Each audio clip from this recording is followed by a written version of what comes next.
बात है, विजय अपने खेत से घर की तरफ जा रहा था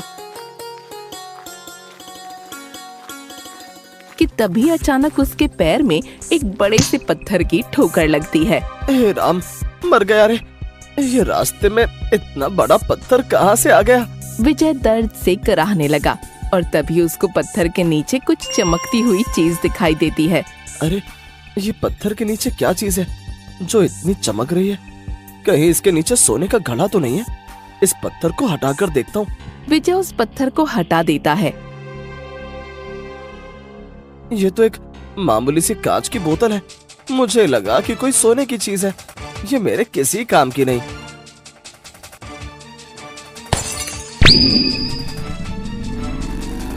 अरे, ये इतनी भयंकर रोशनी कैसी? कुछ ही देर में उस रोशनी से एक जिन्न बाहर आता है, जिसे देखकर विजय बहुत डर जाता है। जो हुकुम मेरे आका। कौन हो तुम?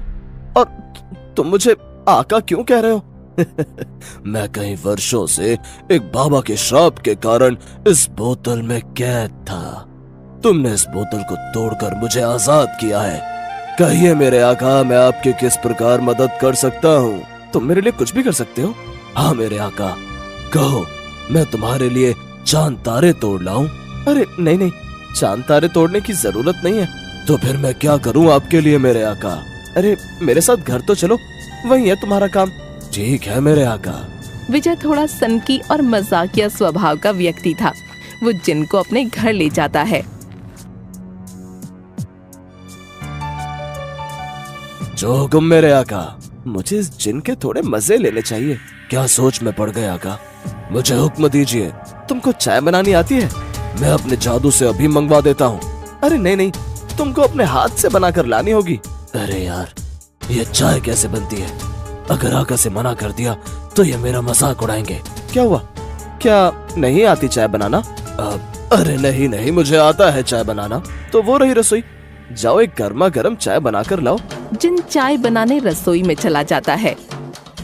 अरे, ये आका ने मुझे किस मुसीबत में डाल दिया। सबसे पहले जिन्न ने एक पतीला लिया और उसमें दूध और पत्ती डाल दी और शक्कर के बजाय उसने चाय में नमक डाल दिया। फिर उसने पतीले को चूल्हे पर रखा। अरे वाह, अब बस कुछ ही देर में चाय बन जाएगी। अरे जिन्न, क्या चाय बन गई? हाँ मेरे आका, बस ला ही रहा हूँ। जिन्न ने वो चाय विजय को पीने के लिए दी। विजय ने चाय की पहली चुस्की मारी। तो ये कैसी चाय बनाई है? इसमें तो नमक का स्वाद आ रहा है। लगता है आका, मैंने इसमें गलती से चीनी की जगह नमक डाल दिया। क्या? तुमसे तो काम ही करवाना बेकार है। मुझे माफ कर दीजिए मेरे आका। अच्छा ठीक है, अब रोना बंद करो। ऐसे ही विजय उस जिन्न को तंग किया करता था। कभी उससे चाय बनवाता तो कभी उससे अपने कपड़े धुलवाता। एक दिन विजय जिन्न से बोला, अरे जिन्न, जाओ तुम मेरे खेत पर से कुछ गन्ने तोड़ कर लेकर आओ। और हाँ, याद रखना गन्ने ही लेकर आना, ठीक है? जो हुकुम मेरे आका। अरे वाह, इतने सारे गन्ने। चलो अब इनको फटाफट तोड़कर आका के पास ले जाता हूँ। गन्ने के बगल में ही बांस की लकड़ियाँ भी थीं, जो बिल्कुल गन्ने के जैसी ही लग रही थीं। उनको देखकर जिन्न कहता है, चलो अब इतने सारे गन्नों में से कुछ गन्ने तोड़ लेता हूँ। जिन्न ने गन्नों के बजाय बांस की लकड़ियाँ तोड़ लीं। उनको लेकर विजय के पास जाने लगा। ये लीजिए मेरे आका, आपके गन्ने। अरे मूर्ख, ये गन्ने नहीं, बांस की लकड़ियाँ हैं। मैंने तुझे गन्ने लाने को बोला था और तू ये लकड़ियाँ उठा लाया। क्या? ये गन्ने नहीं है? मुझे माफ कर दीजिए मेरे आका। हे भगवान, ये मूर्ख जिन्न मेरे गले कहाँ से पड़ गया? इससे काम तो ठीक से नहीं होता। ये सारी बातें एक गांव का आदमी चमन खिड़की में से सुन लेता है। अरे बाप रे विजय भैया, किस मायावी राक्षस से बात कर रहे हैं? मुझे ये सारी बात गांव वालों को बतानी होगी, नहीं तो गांव पर संकट आ सकता है। चमन ये सारी बातें चौपाल पर बैठे मुखिया और कुछ गांव वालों को बता देता है। अरे मुखिया जी, अरे क्या हुआ चमन? तू इतना घबराया हुआ क्यों लग रहा है? क्या बात है? मुखिया जी, जब मैं विजय भैया के घर के पास से गुजर रहा था तभी मैंने देखा कि विजय भैया एक मायावी राक्षस से बात कर रहे हैं। तभी मुखिया के पास बैठे कुछ लोगों में से एक आदमी बोला, अरे चमन, तुझे हम ही मिले थे मजाक करने के लिए। अरे भैया मैं मजाक नहीं कर रहा हूँ, मैंने स्वयं अपनी आंखों से देखा ये सब। अरे चमन, भूत राक्षस जैसी कोई चीज नहीं होती, शायद तेरा भ्रम है।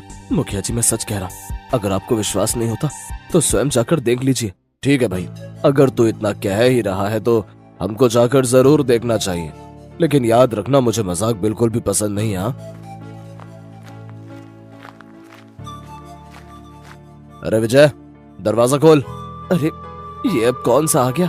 जिन, तू जल्दी कहीं पर छुप जा, नहीं तो अभी आफत हो जाएगी। जो हुकुम मेरे आका। अरे विजय कहाँ मर गए? दरवाजा खोलो भाई। अब अरे मुखिया जी आप यहाँ, क्या बात है? भाई विजय, हमें पता लगा कि तुम्हारे घर कोई राक्षस रहता है। ये आप क्या बात कर रहे हैं मुखिया जी, मुझे तो कुछ समझ में ही नहीं आ रहा है। ओह, इतने भोले मत बनो विजय भैया, मैंने अपनी आंखों से देखा है आपको एक राक्षस से बात करते हुए। चमन तेरा दिमाग तो ठीक है, भला मैं एक राक्षस से क्यों बात करूंगा? अरे मुखिया जी ये झूठ बोल रहे हैं। देख भाई विजय, अगर वो कहीं राक्षस छिपा है तो हमको बता दे, वरना तेरे लिए अच्छा नहीं होगा। अरे मुखिया जी मैं कह रहा हूँ ना, यहाँ कोई राक्षस नहीं है। मुखिया जी ये ऐसे नहीं मानेंगे, हमें घर की तलाशी लेनी होगी। ठीक है, आप घर की तलाशी ले सकते हैं। कुछ गांव वाले विजय के घर की तलाशी लेने लगते हैं। अब पकड़ में आएगा ना बच्चों। पूरे घर की तलाशी हो जाने के बाद गांव वाले मुखिया से कहते हैं, अरे मुखिया जी यहाँ तो कोई भी नहीं है, शायद ये चमन हमको बेवकूफ बना रहा है। अरे नहीं नहीं मुखिया जी, मैं सच कह रहा हूँ, मैंने विजय भैया को राक्षस से बात करते देखा है। देख चमन, अगर आइंदा ऐसा मजाक किया ना तो अब की बार मैं तुझे सूली पर लटका दूंगा। चलो गाँव वालों। मुखिया गांव वालों को लेकर विजय के घर से चला जाता है और चमन भी चुपचाप धीरे से अपने घर की ओर निकल लेता है। आज तो बाल बाल बच गए। देखो जिन, तुम्हारा इस पृथ्वी पर रहना बिल्कुल भी खतरे से खाली नहीं है।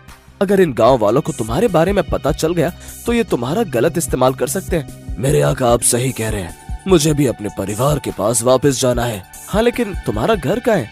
मेरा घर जिन लोक में है, लेकिन मैं वहाँ नहीं जा सकता। लेकिन क्यों? मैं वहाँ पर बहुत ही शैतानियां करता था और जिन लोक के महाराजा ने मुझे श्राप दिया। श्राप के कारण मैं जिन लोक में कदम नहीं रख सकता। लेकिन कोई तो उपाय होगा इस श्राप को तोड़ने का। जिन लोक से थोड़ी दूर एक बूढ़े जिन बाबा रहते हैं, इस श्राप को तोड़ने का उपाय उन्हीं के पास है। तो हम उन जिन बाबा के पास चलते हैं। जिन बाबा केवल अमावस्या की रात को ही उनके स्थान पर मिलते हैं। अमावस्या तो कल है, हम कल ही जिन बाबा के पास चलेंगे।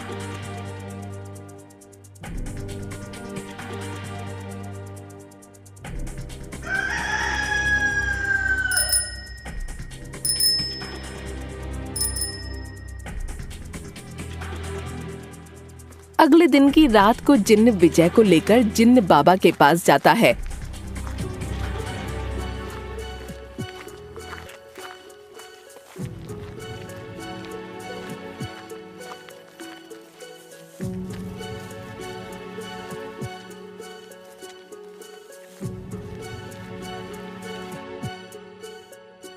बाबा जी आंखें खोलिए।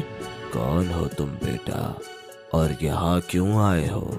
फिर विजय ने जिन्न की सारी बात बाबा जी को बताई।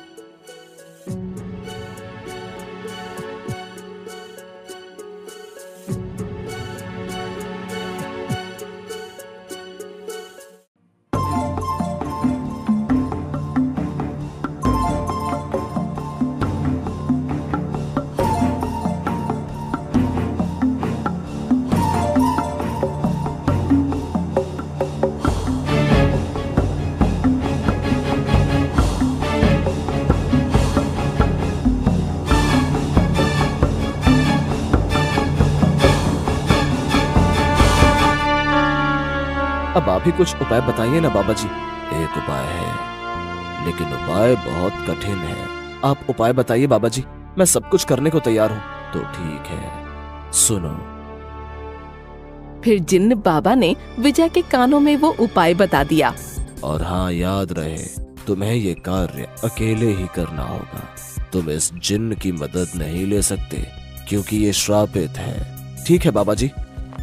जिन्न बाबा के बताए अनुसार सबसे पहले विजय एक घने जंगल में जाता है।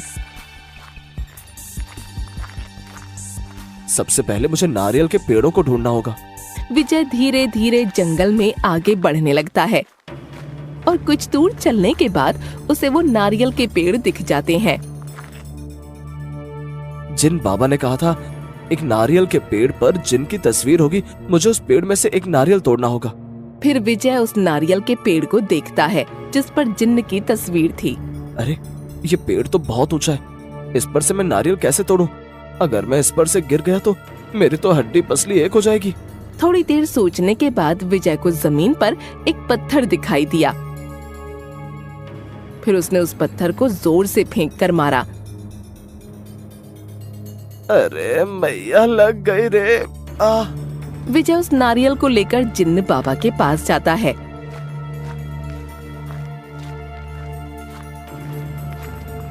ये लीजिए बाबा जी, मैं आपके बताए अनुसार इस नारियल को ले आया। ये देखकर जिन्न भी खुश हो गया और फिर विजय ने वो नारियल जिन्न बाबा को दे दिया। बाबा जी ने उस नारियल को हाथ में रखकर उस पर कुछ मंत्र पढ़े और फिर वो नारियल विजय को दे दिया।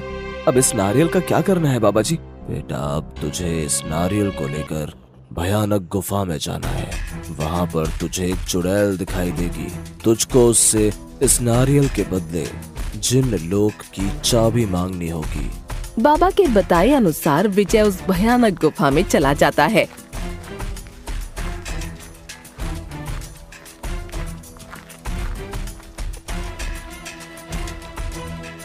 अरे ये गुफा तो बहुत ही भयानक और डरावनी है। विजय के इतना कहते ही उस गुफा में से कुछ डरावनी आवाजें आने लगीं, जिससे विजय और डर गया। कौन हो तुम और सामने क्यों नहीं आते? फिर तभी गुफा से एक चुड़ैल की आवाज आती है। तुम यहाँ क्यों आए हो? पहले तुम सामने तो आओ चुड़ैल जी। तभी चुड़ैल विजय के सामने आ जाती है। मैं पूछती हूँ क्यों आए हो तुम यहाँ? मुझको जिन बाबा ने भेजा है आपके पास चुड़ैल जी। जिन बाबा ने? किस लिए? हमें आपसे जिन लोक की चाबी चाहिए। क्या? जिन लोक की चाबी? लेकिन क्यों? मुझे मेरे दोस्त जिन को वापस उसके जिन लोक भेजना है। चाबी मैं तुम्हें दे दूं, लेकिन उसके बदले में मुझे क्या मिलेगा? जिन बाबा ने आपके लिए ये नारियल भेजा है और बोला है कि मैं ये आपको दे दूं। अरे वाह, मुझे जादुई नारियल का पानी बहुत पसंद है। चुड़ैल जी, आप ये नारियल ले लीजिए और मुझे जिन लोक की चाबी दे दीजिए। अच्छा ठीक है, ये लो चाबी। चुड़ैल से वो चाबी लेकर विजय वापस जिन्न बाबा के पास जाने लगा कि तभी उसको रास्ते में एक नदी दिखाई दी। मुझे तो बहुत तेज प्यास लगने लगी, मैं इस नदी का पानी पी लेता हूँ। जैसे ही विजय नदी का पानी पीता है, उसके हाथ से वो चाबी नदी में गिर जाती है। हे भगवान, मुझसे क्या हो गया? मेरे हाथ तो चाबी नदी में गिर गई। अब मैं जिन बाबा को क्या मुंह दिखाऊंगा? और विजय नदी के किनारे बैठकर रोने लगा। अब मैं क्या करूं? हे भगवान। विजय को रोता देख नदी में से एक परी आती हुई बोली, क्या हुआ तुम्हें? तुम क्यों रो रहे हो? हे परी, आप कौन हैं? मैं इस नदी में ही रहती हूँ। तुमको रोता देखकर बाहर आ गई। मेरी चाबी इस नदी में गिर गई है। ओह अच्छा, तो ये बात है। मैं अभी तुम्हारी चाबी लाकर देती हूँ। परी जल के अंदर जाती है और वो चाबी लेकर विजय को दे देती है। ये लो तुम्हारी चाबी। आपका बहुत बहुत धन्यवाद परी जी। विजय वो चाबी लेकर तुरंत ही जिन्न बाबा के पास चला जाता है कि तभी जिन्न कहता है, अरे मेरे आका आ गए। ये लीजिए जिन्न बाबा, आपकी चाबी। बेटा, अब तुम दोनों जिन्न लोग जाओ और इस चाबी से जिन्न लोग का दरवाजा खुल जाएगा और ये जिन्न भी श्राप से मुक्त हो जाएगा। ठीक है बाबा जी।